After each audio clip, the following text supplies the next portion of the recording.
Olá, seja bem-vindo ou bem-vinda ao História Simplificada. Eu sou André Gussi e no vídeo de hoje nós veremos como é que o historiador faz o estudo da história, uma vez que no vídeo anterior a gente viu que a história estuda aquilo que muda e o que não muda através do tempo. E o historiador, que é o profissional que produz o conhecimento da história, você acha que ele teve um sonho, dormiu uma noite e acordou e falou: vou escrever sobre esse meu sonho e desenvolve a história?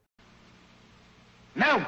E pensando nisso, deixo aqui algumas perguntas. Como você acha que os historiadores descobrem as histórias de pessoas que viveram há muito tempo? O que você acha que um historiador faz? Ele usa livros, artigos? A maioria dos casos, a maioria dos estudos de história, os historiadores não vivenciaram o tempo que eles estão estudando.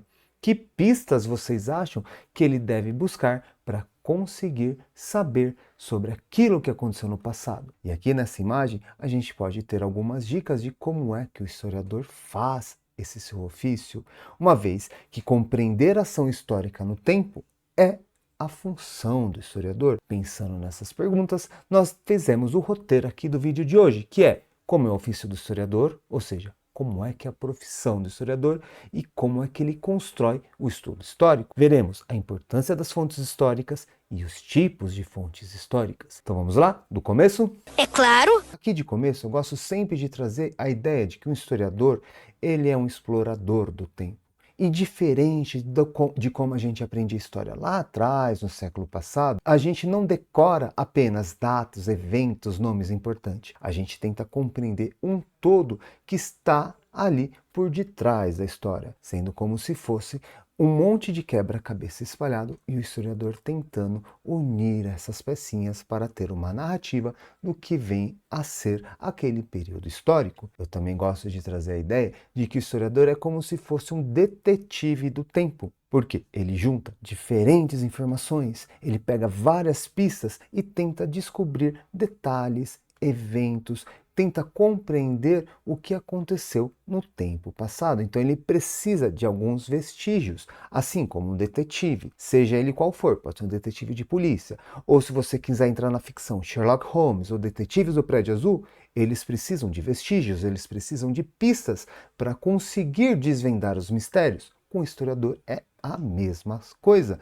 só que essas pistas nós chamamos de fontes históricas, que são vestígios que as pessoas deixaram ao longo do tempo.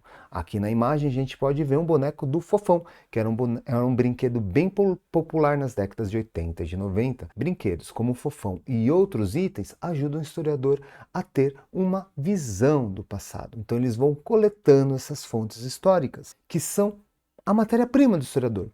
Eles pegam, analisam, comparam com outros estudos, pegam outras fontes históricas e assim eles começam a fazer o seu estudo. Então, eles precisam desse vestígio que sobreviveu ao tempo. Daí, os historiadores ligam os fatos, fazendo perguntas, para tentar compreender um contexto de forma mais ampla. E aqui nós temos a ilustração de um livro que mostra como é que era alguns detalhes, alguns aspectos culturais da década de 80. Podemos ver o telefone de fio, o boneco do Fofão aqui, o filme do ET, enfim, aqui tem várias coisas que era comum na década de 80. Então o historiador ele vai pegando esses detalhes e montando um quebra-cabeça. Ao contrário de que muitos acham que o historiador tira aquilo da cabeça dele sem nenhum tipo de análise, não é bem isso que acontece. Agora, a gente vai entender os tipos de fontes históricas. Nós vamos trazer aqui duas definições no primeiro momento, que é as fontes materiais e as fontes imateriais.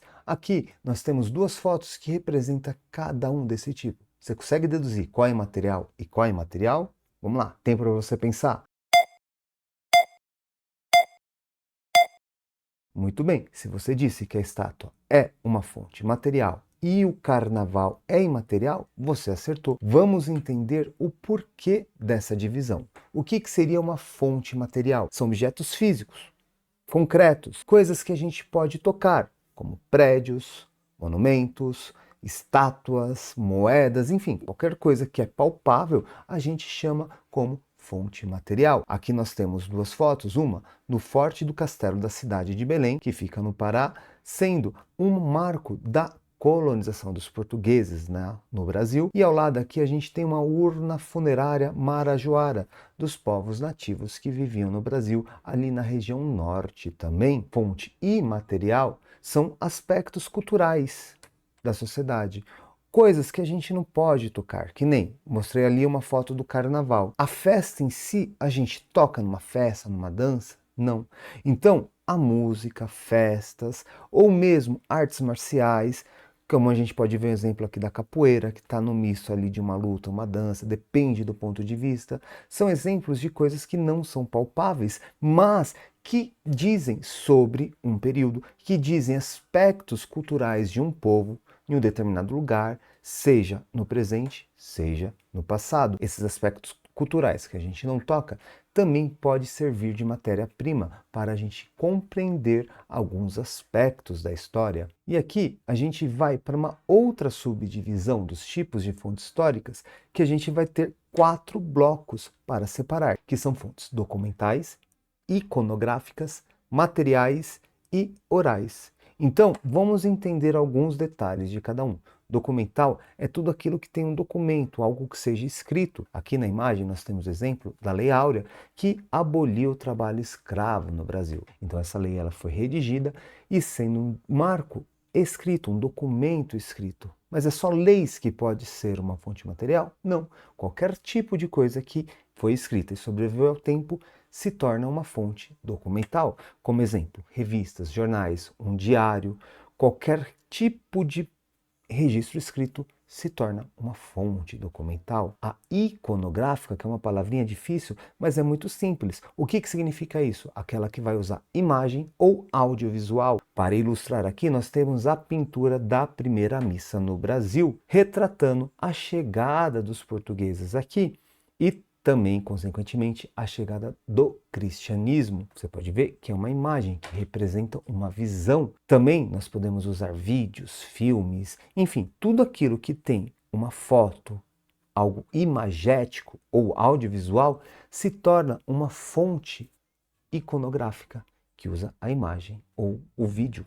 E a gente aqui vai para as fontes materiais, que é qualquer coisa que seja concreta. Aqui, como exemplo, tem o Museu do Ipiranga, que é um prédio que foi tombado historicamente.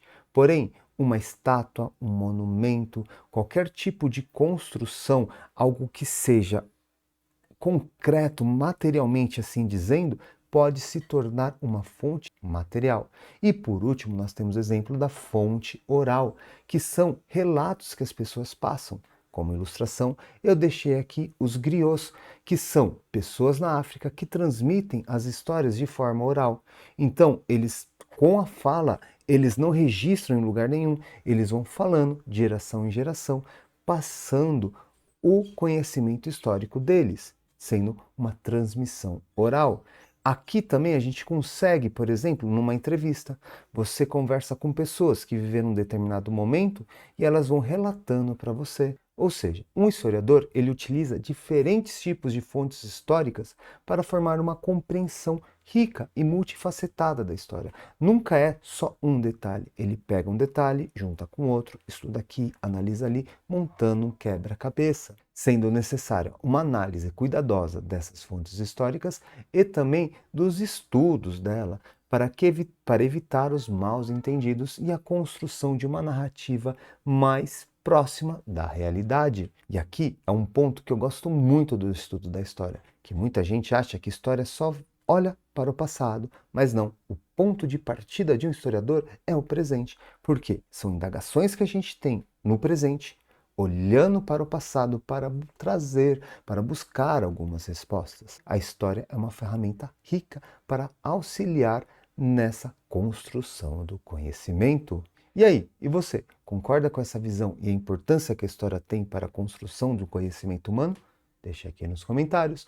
E aqui a gente vai fazer um recapitulando. O que é que nós vimos no vídeo de hoje? Que os historiadores, o ofício dele, a forma dele trabalhar, se assemelha a um detetive, no qual ele busca as pistas, que são as fontes históricas, para fazer os seus estudos. Essas pistas são chamadas de fontes históricas, que podem ser fontes materiais ou imateriais, e o historiador necessita fazer uma análise crítica e cuidadosa dessas fontes para fazer uma narrativa que se aproxima mais próximo de uma verdade histórica. Mas aí ficam algumas questões. Um historiador, ele trabalha sozinho? Ou será que ele pega auxílio de outras áreas do conhecimento para montar os seus estudos? Quais áreas você acha que um historiador pede auxílio? Esses são os temas que nós veremos no nosso próximo vídeo dessa série. E se você chegou até aqui e curtiu o conteúdo, não esqueça de deixar aquele like no vídeo e se inscrever no canal. Então fica assim. Muito obrigado para quem assistiu até aqui e até o próximo vídeo.